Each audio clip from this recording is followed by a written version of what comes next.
첫 번째 국산 전투기 KF-21 보라매를 선보인 한국항공우주산업 카이는 이미 6세대 스텔스 전투기 개발에도 본격적인 열을 올리고 있다는 정보가 사실로 확인되었습니다. 2012년 현재 한국항공우주산업은 KF-21 개발로 확보한 기술과 조도, 양산을 통한 1호기의 부품부터 시작해 7.8%에 달하는 KF-21 부품 국산화 기반을 토대로 최대한 효율적이게 생산 라인을 구축한 뒤 KF-21 전투기의 배치 수량을 200대 이상 생산이 가능하게끔 최대한 늘리려 끊임없이 노력하고 있습니다.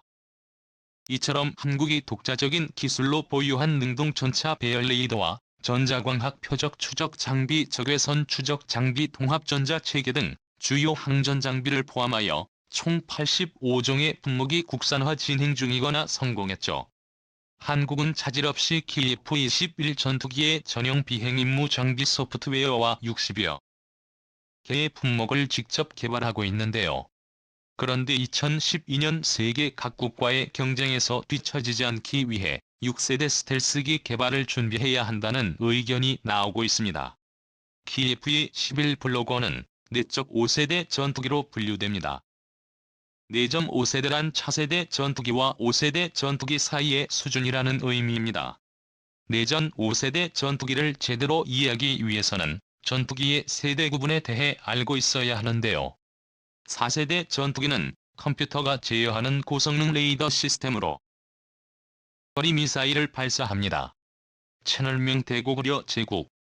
5세대 전투기는 스텔스 기능을 자랑합니다. F-21 애프터와 F-35 라이트닝이 5세대 전투기입니다. 현재 군사강국들은 5세대 전투기를 넘어 6세대 전투기를 개발하고 있습니다. 미국은 2018년에 러시아와 유럽연합은 20만 315년에 6세대 전투기를 내놓겠다고 선언했는데요. 일본은 5세대 전투기 없이 바로 6세대 전투기를 개발하겠다고 나대고 있지만 진심 섞인 농담이지만 디지털 기술이 없어 아직도 팩스를 이용하는 아날로그 일본은 그냥 골판지에 비행기나 만들면 되겠네요. 6세대 전투기의 핵심 기술은 인공지능 유무인 복합 운영 극초음속 엔진 360도 공격이 가능한 레이저 무기 스텔스 성능 향상 고용량 네트워크 기능입니다. 전투기의 인공지능 기술이 적용되는 2030년부터는 인공지능의 조종사에게 이동거리나 속도 방향을 조언하는데요. 2030년 이후 자유의지와 인간 천명의 능력을 가진 인공지능이 등장하면 인공지능이 무인기를 단독 조종할 수 있을 것으로 예상됩니다. 향의 출처는 대고구려 제국 채널 우리 국방부는 KF-21을 넘어 5세대가 아닌 6세대 전투기를 보유하기 위한 계획을 수립하기 시작했습니다. 특히 새 전투기에 유무인 복합체계화 무기를 장착하겠다는 청사진을 그리고 있는데요. 본부는 최근에 유무인 전투인 무기 복합체계인 무역 분석 및 한국형 차세대 전투무기 구축 방안 연구 용역을 발주했습니다. 연구 내용은 한반도 전쟁 환경에 최적화된 전투기 무기 복합체계에 적합한 항공기 편성과 소요 내용을 도출하는 것입니다. 유무인 전투기 무기 단계별 구축 방안도 제시되는데요. 과학기술의 혁신적 발전에 따라 가속화되고 있는 무기체계와 군사 전략 개념의 변화를 반영한 전투기 전략을 구축해야 한다는 것이 공군의 의견입니다. 공군본부는 전투임무기 획득 기간을 여해 KF-21 이후 유무인 전투기 무기 복합 측의 소유제기 등 차세대 전투인 무기 단계별 구축 방안을 수립할 필요가 있다고 밝혔습니다.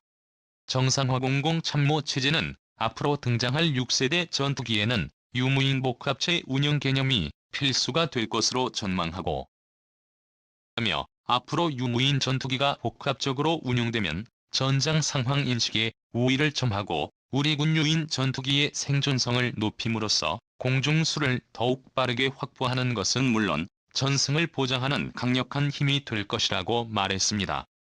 이에 발맞춰 국방과학연구소는 무인기 자율화 기술을 개발했는데요. 무인기 자율화는 비행체 외부에서 발생하는 위협적인 환경 변화에 무인기가 자율적으로 대응하는 기술입니다. 이 기술을 적용한 무인기는 위협을 회피할 수 있는 비행 경로를 파악하고 임무 수행 순서를 정하는데요. 이 기술은 미래 전장에서 군용 무인기가 적힌 임무를 수행할 때 생존성을 향상시킬 수 있을 전망입니다.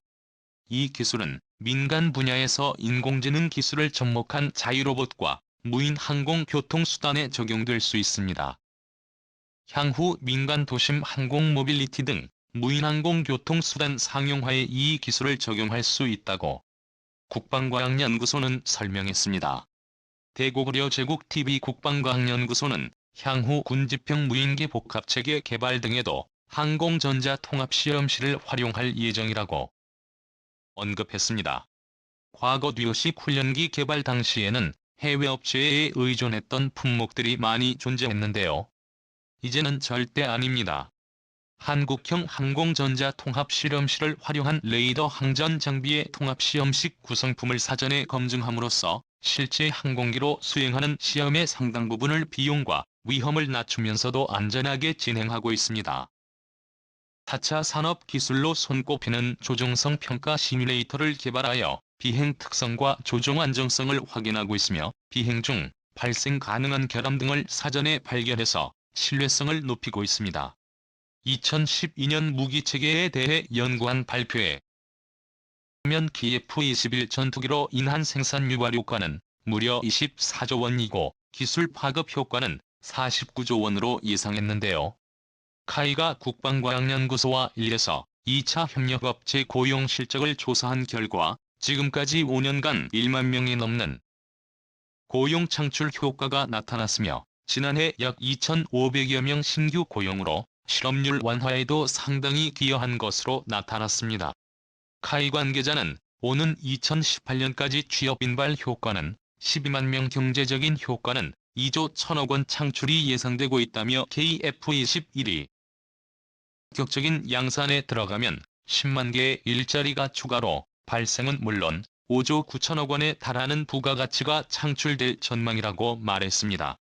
대한민국은 KF-21 보라매의 개발을 통하여 세계적인 수준의 기술력을 직접 입증받았습니다.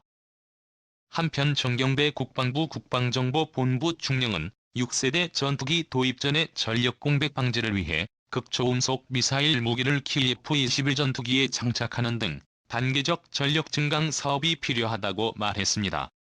국방부에 따르면 6세대 전투기에 장착된 초음속 미사일 무기는 마하 10 이상의 속도로 순식간에 공격하므로 적군이 대응이 영원히 불가능한데요. 대고구려 제국 채널. 게다가 극초음속 미사일은 직경 10cm 표적을 요격하는 초정밀 타격이 가능합니다. 4세대 이하 전투기는 마속도 특성을 갖는 극초음속 미사일을 탑재한 6세대 전투기의 적수가 되지 않습니다. 6세대 전투기는 4세대 이하 전투기를 레이더 탐지 후 바로 미사일로 격추할 수 있는데요. 국방부는 6세대 전투기의 극초음속 미사일 무기가 적군 대응에 확실한 도움이 될 것이라고 내다봤습니다. 2018년 이후 전투기 탑재 이전 미사일 개발이 가능하고 2030년 이후 전력화가 가능하다고 말했는데요.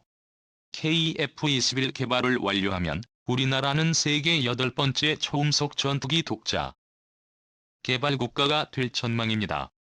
KF-21은 공군의 장기 운영 전투기를 대체하고 미래 전장에서 영공 수호를 담당한 차세대 전투기인데요. 앞으로 6세대 전투기 개발까지 차질 없이 진행되어 중국과 일본을 초격차 수준으로 압도하는 군사강국이 되기를 바랍니다. 시청해주셔서 감사합니다. 구독과 좋아요, 알람 설정은 좋은 영상을 만드는데 많은 힘이 됩니다. 이상대 고구려 제국이었습니다. 쿠퍼와칭